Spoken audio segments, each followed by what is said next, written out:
Hello, it's Erin. I'm back. Hey guys, welcome back to another episode of Book Talk. Today we are discussing the second book in the Throne of Glass series, Crown of Midnight by Sarah J. Maas. This book was very good. If you guys have not read Throne of Glass, I really highly suggest you do. It's very, very good. It's a great series. I just picked up the first book. I read it a few months ago. It was very, very good. I picked up the second book.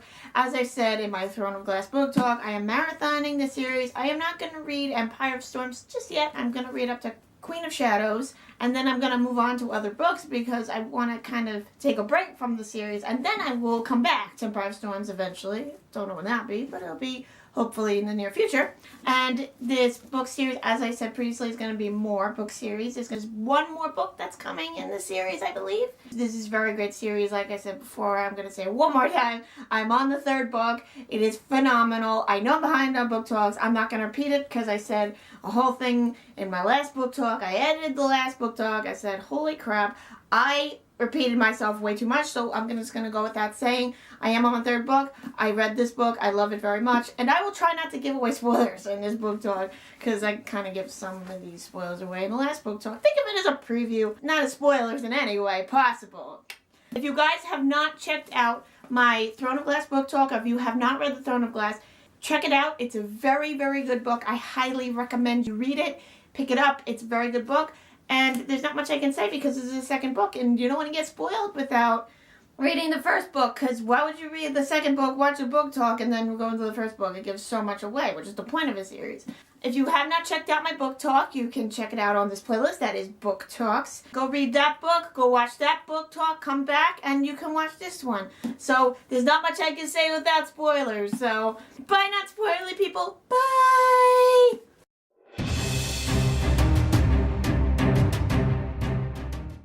Hello, my friends. Welcome back. I love this book a lot. It was really, really good. Honestly, I like Throne of Glass way better than this book. This book was okay, but it wasn't my favorite. It was a part in it that I liked, which I'll discuss soon.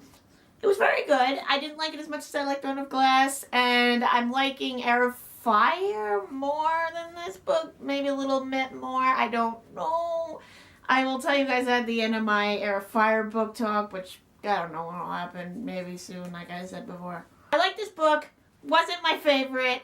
I was watching Christina's book talk. She said she liked Throne of Glass better, and I agree because there was a little bit more romance in it, and I liked the romance despite the fact that she was with, you know what, I said in my last book talk, she could be with, like, anybody, and I would be happy as long as I get some romance. I prefer it to be with Dorian, but did I just give it away? Oops. This book wasn't my favorite. I liked it, but not as much as I liked Throne of Glass. Throne of Glass, I think I blew through really quick, and it was like fast-paced. When I was reading this book, I was on vacation, and at the time, I was just trying to get through this book, and it took me like 2 months to get through it because it was, to me, it just was slow-paced, but it was still good. I liked it, but I think Throne of Glass went a little bit faster.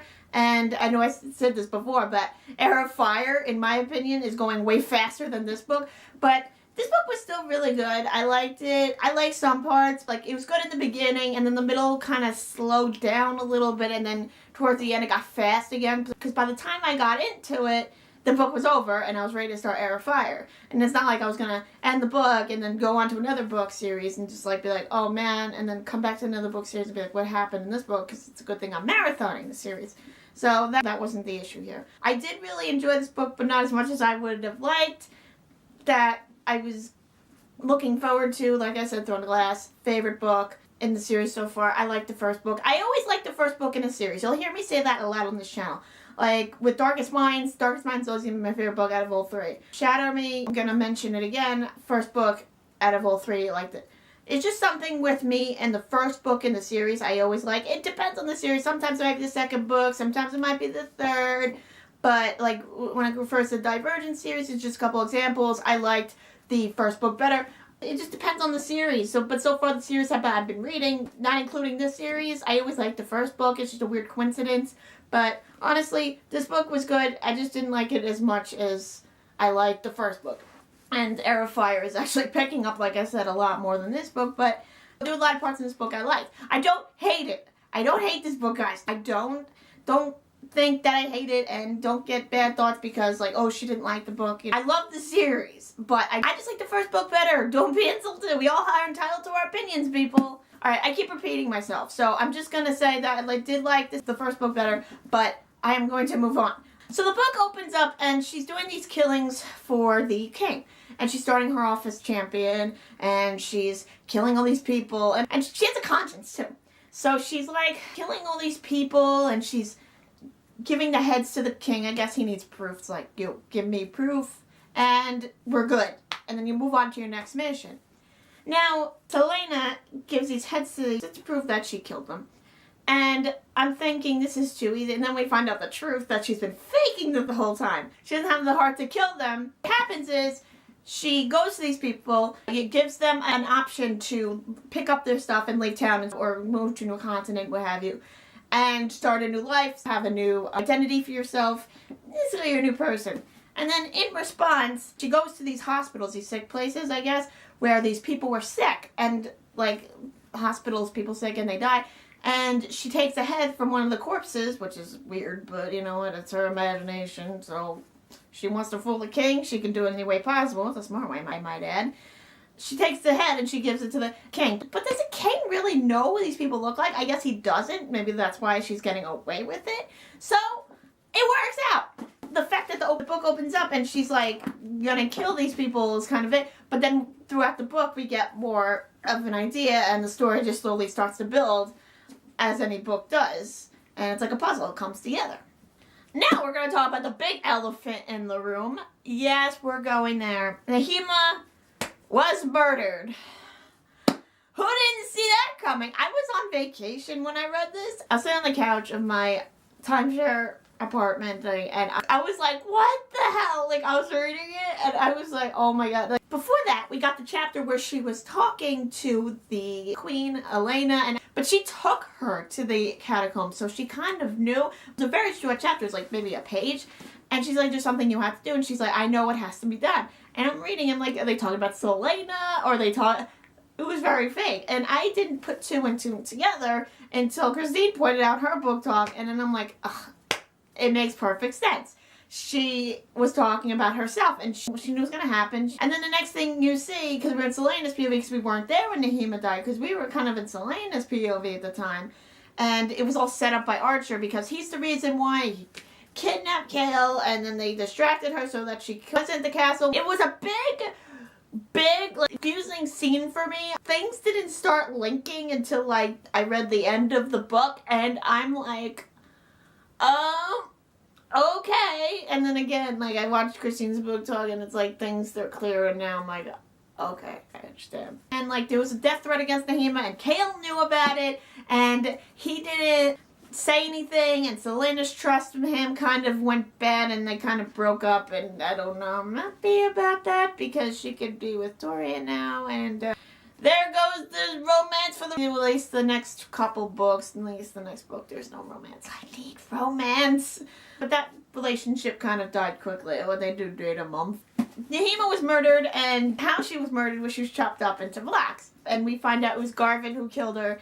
And she went and she killed him. She tracked him down. And I did not see that coming, that it was him. And we didn't think that these people from the championship were going to come back. I wanted not to come back, but not that way, because it's not a murderer, you people. So, glad we got to see more characters, but not in the way I had hoped. Because he's kind of an evil character. He was in cahoots with Kane, and I said that in the last book talk, and it's true. But Nahima was part of this rebellion, and that's why Archer was involved, and he was involved in her killing. We thought it was another guy that was linked with one of the king's councilmen that was on the staff. It was so confusing. Like, everything to me just happened, like, fast-paced, like a fast car just whizzed by, and it's like, you don't have time to process it. And then towards the end of the book, it kind of made sense, but then you start putting the pieces together. That's me. How do I get confused in these books? I have no idea. Maybe I'm not concentrating enough while I'm reading. There was a lot of stuff happening in this book that I just couldn't process it.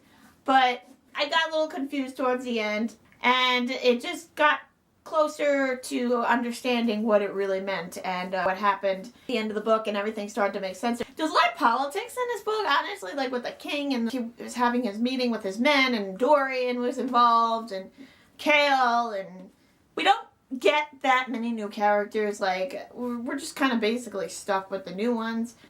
New characters come back. We just get the same old characters, but we follow different storylines. We see Gavin, but he kind of shows up briefly in Dorian's dream to tell her. Now we're going to talk about the portals here and the Walking Dead, the book. Alright, so I had said in my previous book talk that I feel like these read marks are like ruins basically in this book, because if you had read the Mortal Instruments series, you know ruins activate different things like agility, speed, but I feel like weird marks are similar but not really. Like weird marks that have more magical abilities, like they can open portals, and ruins can open up a certain portal if you're Clary, but in this book weird marks open portals. They have more magical ability than ruins do. I don't know why I'm comparing this to Mortal Instruments. I compared Throne of Glass to Shatter Me. Life is just weird like that, or just me. I didn't even know Celaena was magic. At first, she's using these weird marks, and she's taking it from her own blood. She, like, cut herself, and that's the way you have to activate them, is draw in the blood, and then it glows, and the portal appears. I didn't understand that at first. I didn't know she was magic. Why was she tied to the portal and the magic and the weird marks? I thought she was regular mortal until now, and now she's Fae. So it's like, okay, now everything makes sense. So I had no idea she was magic coming into this book. I don't think we find out till this book, or was it last book? I think towards the end of last book. But she draws these marks, and the portal appears, and then this big ass like magic creature comes out, and Kale's involved, and she brings Nahima back from the dead, and then Gavin comes to Dorian in his dream. He tells him about Celaena opening the portal, and then he tries to save her, and then Nahima warns her that she should not contact her again, because this time it's not going to be Nahima that's going to be coming back for her. And I thought she was going to give her some answers. All she did was come warn her. If you're here, you might as well say something. But she didn't say anything. All she said, this is what's going to happen. Okay, bye-bye. Good luck. So, anyway, I felt like Nahima should have said more in that scene. Not like, hey, you showed up for a reason. Why are you just warning her? But I guess Celaena has to figure this stuff out on her own. And if Nahima would have told her all the stuff about the weird keys and where they were hidden and stuff, there wouldn't be any more series. You gotta drag it out in order to have more books in the series. And let's see, Sarah J. Maas hit the nail on the head there. The portal thing was weird because, like, it's activated through blood, and obviously she has Fae blood. And she has the book, The Walking Dead. It's like the Grey Book and the Mortal Instruments. It has, like, a list of weird marks and where they activate. And it's not just Celaena who has access. She found this in the library of the castle, and obviously the king, asshole he is, knows about it, but I guess the book was hidden. But Celaena was smart enough to obviously find the book and outsmart the king, because the king, let's be honest, ain't that smart, because Celaena's smarter than he is. That's right, I said it. The book was really cool because it has different weird marks in it, like the Grey Book. I have weird parallels here, but that's the most similar parallel I can think of comparing Shatter Me to that book series. I don't know why to this book series, but this book reminded me a lot of the Mortal Instruments in words of the weird marks. And the weird marks, they activate different things. It's not like you draw them on your body. You can just use them to activate portals and magic, and also weird keys, which brings you to another world and access to all this magic and all these creatures. And obviously the king has them hidden, and it's like a scavenger hunt. You have to go find them. And it's like, she has to go find them, and it's like the king is playing games. Either he hid them and he forgot where they were, or he hid them and he's playing, let's be honest, he's playing games with all of us. So in this book series, you're gonna switch sides, like Team Dorian maybe become Team Kale, and I think I know why. And Christine didn't mention the book, but I was gonna mention this later on, but you know what, I'm mentioning it now. In this book, Kale and Celaena grow closer together, and they make love, and I was so happy because we finally got a love scene, and I needed something. It's gonna get weird now. You see, in the book series that I've read, Divergent, or The Darkest Minds, Shatter Me, 3 examples. The couples always make love or have sex, unless you're Malik, and that happens later on in the story. But the couples like Claire and Jace, Tobias and Triss, and then you got Warner and then Juliet, they all had sex towards the last book, and I was expecting sex in the last book, but considering this book is so many, and it depends on the writing and what you want to do. There was a love scene in the second book, which I wasn't expecting, but it was very good, very well written love scene. And I've read about Sarah J. Maas and how she writes very good, hot scenes, and it was very steamy, and I liked it. And this does not mean people, Team Chaol, don't get excited. This does not make me Team Chaol. I'm still Team Dorian. That will never change. I'm still waiting for that love scene between Celaena and Dorian, and that will happen, I hope, soon. I really liked that love scene, despite the fact that she wasn't with Dorian, but it was still a nice scene to read, because they were laying in bed together, and they kind of, like, were a couple, and it was before everything happened, and then Nahima's death happened, and it was, like, that good, like, right before the climax, that, like, right little silent moment that just brought everything back in ease, and it just was a nice romantic moment that I enjoyed, and then the shit hit the fan, and everything went haywire. So I really enjoyed that love scene. It was very well rewritten, and like I said in the beginning of my video, you know what, Celaena's with Chaol, I don't care. As long as I see some love scene, some sex, I don't care. I want to see a love scene, and I'm glad I got one. And it was a very well written love scene. It was very good. Chaol and Celaena made love, and it was hard for her to, like, really trust someone because she's never slept with anybody before. I don't think he has. It was, like, the first for both of them, because, like I said, my first book talk, we got Sam. That was her first love interest, and then she was with Dorian, and she pushed him away, and now she's with Chaol. And I'm seeing the love triangle really starting to arc a little bit more in this book. I'm in Heir of Fire, I'm reading right now. And the love scene was really nice. And Celaena got to trust Chaol. And after his birthday, and they got, like, cute and, like, lovey-dovey. And then they, like, the guy got what he wanted. He wanted it. But in all seriousness here, guys, she trusted him. And it took a lot for her to trust someone even after Sam's death. It takes a while to, like, really move on after you lose the one you love, because you develop a relationship with the guy. I don't know how long Celaena and Sam were dating, or I don't know if they call it dating, but how long they were together before he died. It must have been a while if she's really having trust issues. I don't know if she's having intimacy issues, but it must have been a while if she's, like, starting to trust people again. It was nice to see her trust somebody and get less. I wanted to be Dorian, but still waiting for that. And that day will come, people. I will prove it. My predictions for the end of the series, and getting ahead of this video, is that Dorian and Celaena will have happy babies together, and they will rule the kingdom together as two magical people in love. I just hope I'm not wrong and disappointed, but, you know, I'll be happy with however the series ends, but I just hope I'm not expecting too much. I don't know what happens in Empire Storm, so whatever. There's a book about Chaol, apparently it's like an extension to the series, but it's not the last book. And I think we know who Celaena ends up with. People, I know you've read the book series, so don't spoil me. And I can't. I'm trying not to spoil myself with the next few books. Okay, I'll get there eventually. I'm liking how the series is arcing and the relationships. There should be more love in the third book. I'll mention this later, but like right now, Celaena's in a place right now where she's not into love. Oh, and then the king tells her to leave because he has to go to this country, but it's not his idea. And he threatens Celaena they're gonna kill Chaol if she doesn't leave, and then she doesn't want to leave because of Dorian, and she promised Dorian she'd come back. And she gives Chaol a date as she's going off, and at the end of the book, she leaves, and she gives him a date. I didn't know what the date was at first, and I couldn't really come together, but then it all came clear at the end of the book. And it was the date, I think her parents passed away. And I was, like, so confused, and I didn't know what the date was. And I guess I thought it was a date that she'd come back, but it was a date to remember.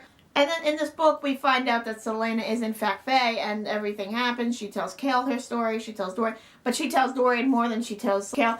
Dorian has magic powers now! That thing, Dorian being magic, I don't know how he got that. Did he get that from his mother, or did he get that from the king? Does the king have magic? Right now, his magic power is being an asshole, and that will not change. So, his power is basically, like, Christine described as, like, telekinesis, but it's like, he can, like, move things or destroy things. I can't really put a word on it because it's still hard for me to understand, and I'm still trying to explain it, because Dorian's still trying to explore his power even less, because we only got information about this power until the end of the book, and before we could process it, we were in the third book. Dorian's starting to wield his power in the third book and everything, but he gets upset with his father during his meeting, and he stands up to him, and then he gets out of the meeting, and he punches his wall because of anger, and then like everything just like obliterates, and I guess that's what his power is. And Celaena's Fae power was very confusing for me to read. Does she turn into something? I think she just happens to turn into a fairy itself, and then she's a human, so she turns into a fairy. Because Fae shift in this book series, whereas in the Moral Instruments, fairies don't shift at all. They're just fairies, but I guess in Sarah J. Maas's version of fairies, and they're also, I think they're in a Court of Mr. Fury series too. Finally, I can talk about the fairy stuff. In the last book series, I couldn't talk about this. She's formed as a fairy when she opened up the portal, and she went to go save Kale and Fleetfoot, and she knocked Dorian out. That's the first time we see her form, is when she went through the portal. Does she turn into a fairy when she turns? Because she doesn't turn into an animal, because obviously I'm reading the second book and she's working with her power more and she's talking, so obviously there's dialogue when she's in her Fae form, so she must turn into a fairy itself, and then she turns into a human when she's not, and she, like the pointy ears and the hair, and then she has powers with the fire, so she must have her certain Fae powers that she turns into a fairy. Her physique doesn't change. She still looks the same, like here, but she must wield power when she's in her fairy form, which makes sense. I guess that when she's in her human form, she can't do that, and it's very hard for her to change back and forth. You'll see that in the third book. In the third book, she's trying to wield her powers. Well, like Dorian and Celaena, we see in the third book, are trying to work with their powers, not together, but separately, and they're trying to understand it, which is the main idea in this whole third book that I'm reading. Okay, I'm getting ahead of myself. But in Finley's Fae form, apparently she turns into a fairy itself. Maybe some people turn to animals, some people shift into certain things like shape-shifting. She turns into a fairy, and then I guess then she's human, she's fairy. When she transforms, she turns into a fairy. And then when she doesn't, she's in her human form, which is weird, and it kind of took me a while to understand it. That's my theory. I think I'm right. I don't really know. I'm still trying to get used to this. And for me, this book series is a little confusing because they kind of like fast-paced, but it was very easy to understand, but the whole fairy aspect is still a little hard for me to understand, but I'm still understanding. And she has super speed, I think, when she has the fairy form, so she has the speed, and then she has the ability to wield magic and fire and all that. We'll get more of an aspect of that in the third book, because this book is kind of like we're learning about it, but we don't get much information on it. So we see more of her magic in the third book than we do in this book, but it's there. They're just introducing it, and we're going to get more of it in the third book, obviously, because I'm seeing a lot of it in this book. And I like seeing her Fae form because it makes me understand the power more. And I think that's basically what Sarah J. Maas, what her intentional motive probably was when she wrote the powers and everything. Which is good. It depends on your writing style. I gotta talk about Catelyn here. I'd probably be mad at myself in editing if I didn't mention this. That's why I have notes. So Parrington has these plans for Catelyn, but we really don't know where he's taking her. And basically, in this book series, like, we see Catelyn because, like, Celaena visits her down below in the dungeons. And she's, like, suffering, and then Parrington has plans for her, and then next thing we know, she's gone, and she's getting married to him. And honestly, like I said in the last book, I could talk about it more now, is I felt bad for Catelyn because she was going through so much crap with Parrington, and the fact that he was treating her this way. And in the first book, we don't get much because she's always taken away. But in this book, it's all clear now what's been happening, sort of. But seeing her in those dungeon cells really makes me feel bad for her because she doesn't deserve it. I don't know what's going on. I want to get more information on this, but she hasn't been in the third book yet. But I don't know what's going on, Parrington, why he's being an evil asshole and doing this, but he is doing something with Catelyn, and he ends up going away. I forgot where. It was Roland, so he's a new character. But Roland and, Catelyn and Parrington all go off somewhere, and they're thinking that it's for another reason, or they were taken or something, but they only bring on that briefly in that book. So I don't know what's going on with them. They went off separately or together, but someone thinks that it's, something more than that. And honestly, with Catelyn, I don't know what's going on with her. Celaena gave her a cloak, and she was trying to get answers from her, and then she was locked in the dungeons for attacking Kale after Nahima's death. Oh my god, we gotta go over that. But she was talking to her, and I honestly felt bad, and we saw Catelyn be a little bit defenseless. All I'm going to mention is that we don't know much about Catelyn, but honestly, I feel really bad for her, and I don't know what's going on. Some with the opium and stuff. Alright, now, we gotta talk about the fact that Celaena attacked Kale. Kale didn't say anything to Celaena, and that went with the trust, and after Celaena really started to trust the man that she loves.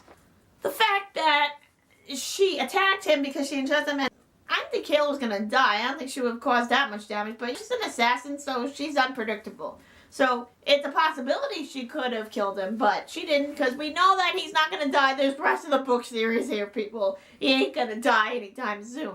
I don't know who's gonna die in the series. I just hope it's not Dorian, because that will hurt me so much. But I'm late to the party with this book series. But she attacked Kale, and it was just because of the trust, and she could talk to him. She didn't have to attack him. But then again, she's an assassin, and she let her emotions get the best of her. Yellowlegs. Let's talk about her, the witch. So she shows up because of the Holland's birthday, and they're doing a carnival because the kid's spoiled. He wants people to do things for him. So his parents are like, all right, we'll make you a carnival. Kind of remind me, well, despite the magical, and I'm going to give you a weird parallel here, it reminded me of the carnival of Downton Abbey with like the witches and stuff. But they had like the carnival, and then they had these witches, and apparently maybe the king and the queen had no idea that she was really magic. It was just like for show, because obviously the king, and we know this, he ain't liking magic, and he ain't coming around anytime soon. Obviously these witches, we think they're for show, and this woman is Yellowlegs. She's one of the witches, and part of this witch clan that we actually see more of in the last book. This witch clan must get word that Yellowlegs did in fact get murdered by Selena, and they're gonna come back and they're gonna like attack, because they're getting training right now, and they're going to come back and they're going to be like, we're going to come after you, and we're going to make you pay for killing part of our coven. It's a form of witches that was in the book series, but we don't get more of it until the next book. It's kind of like, I guess, like Hansel and Gretel, I guess. And Selena, like, went into that little caravan thing, and you do not go in there to get answers. And then Dorian got his answers about his power because she was bribing, and she's like, I'll give you the answers you need. And then Selena tries to get the answers, and then she ends up getting killed. But then she ends up killing Yellowlegs herself, because no one kills Selena, because Selena is too smart for them. So honestly, I'm glad that Selena killed her. You know, she was a small character, but Yellowlegs, like, she was an old witch, and I guess she thought that she could defeat Selena. Well, she was wrong. This clan's gonna come back, and they're gonna get revenge, so I guess because they must have this like connection, telepathy thing, that one of their own has been murdered, and now the coven is gonna come back, and they're gonna like attack, and they're gonna come after probably Kale or Dorian, because that happened at the castle, and they're gonna take revenge on the castle. And I don't know when that's gonna happen. I'm thinking it's building up, because these witches are training right now, and I'm reading this scene in the third book, and they're definitely coming, and they're gonna come with a vengeance. And I know it's a cliche, but it's true. But Yellowlegs, she attacked Selena, and Selena killed her, and now things are gonna happen, and it's like a domino effect. One thing happens, and then everything else happens after it. It's like spiraling out of control. Archer's a new character in this book series. Honestly, we didn't see him coming at the end when he was like behind all this, and he was like with the thing with Nahima, and again, that's another confusing thing.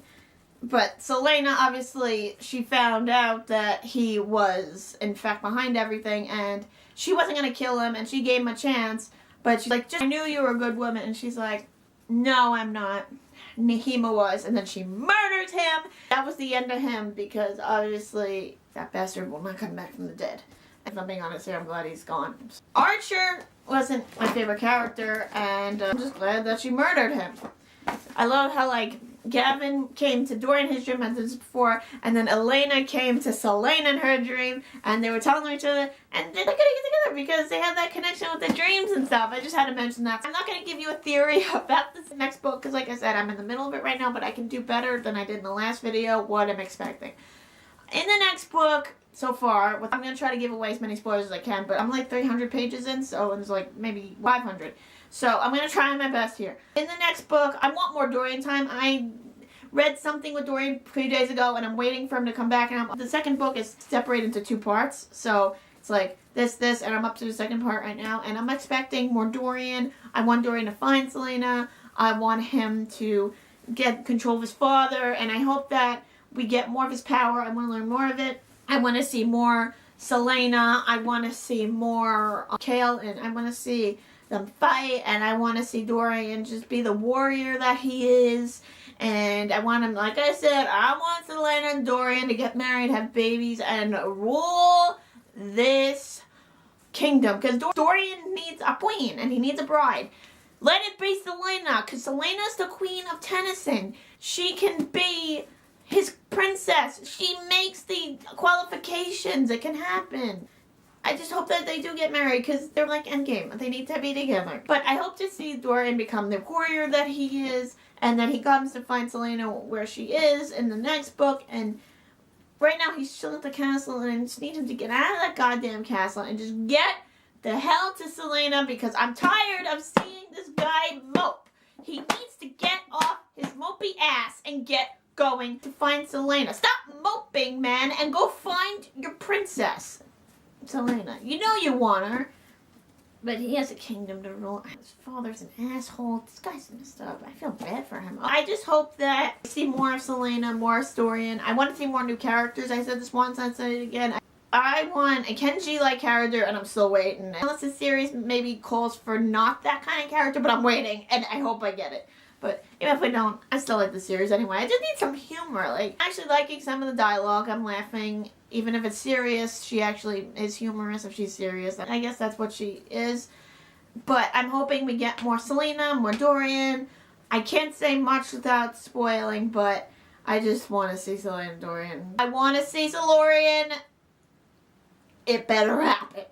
So, Solorian's Endgame. I can't really say much without saying second book and repeating myself in the last video, but that's all I'm going to say. And I just hope I see some Dorian save Celaena, and I hope I see more Catelyn. I want to know what the hell happened to Catelyn. I want to see what happened to her. I want to roll it. I want to see what happened with Perrington. I want to know where everybody went, and I want to know Catelyn's story. I want to see more of her, even though she's like a side character. I really want to see more of her, and I want to see the king. I want him dead. I want to see the Erbron, the king of assassins. I want to see him come back, the asshole that he is. And I want to see him see Celaena the way she is now. And I hope she, like, beats him up, because honestly, he's stupid and she hated him too. At least I think so. So I hope I see him come back. I want to see some more new characters. And that's basically it. I can't say much more without spoiling, as I said a million times before. And that's basically it. That is my video. I hope you guys liked it. I hope you guys liked my book talk. I tried my best with this book talk to not give away spoilers. I did better than I did last time. I was editing my last book talk with The Throne of Glass, and I said, oh god, I gave away too many spoilers. But I kept a little of them in. Most of my viewers, you probably read the series, so you know what I'm talking about. Just future readers or people who are going to read the series. I just didn't want to give too much away, but to me they're just Easter eggs, so I didn't really give too much major away in the last book talk. I think I did a little better in this book talk. I was a little bit more prepared. I got ready. I had an idea of what I was going to do. That's basically it. I'm not going to talk much about the hiatus because obviously I said it a million times. This is the last of the Throne of Glass book talks for the time being until I come back from my hiatus, because for the time being, like, I have to do one more book talk for Shadowhunter Academy with some type of video surrounding that, and then I will review the rest of the Throne of Glass series when I come back from my hiatus. I don't know when the next book talk will be. I can't answer that. Future Aaron doesn't know the answer to that. So for the time being, this was the last book talk. I'm going to review the whole series. Once I start reviewing series, I do not stop. I'm going to go through the whole series, I promise. I just don't know when the Heir of Fire book talk is coming. It will come very soon. Maybe January. I don't know. It depends when I come back with videos. Hiatus is coming very soon. I am not going to reiterate. I'm going to make this as short as possible. This book talk is probably very long like the last one. I apologize in advance again. So that's basically it. If you are not following, I am at Real Writing on Instagram and Twitter. And on Snapchat, I am DivergentFan93. So follow, like, subscribe, and I'll see you guys soon. Goodbye!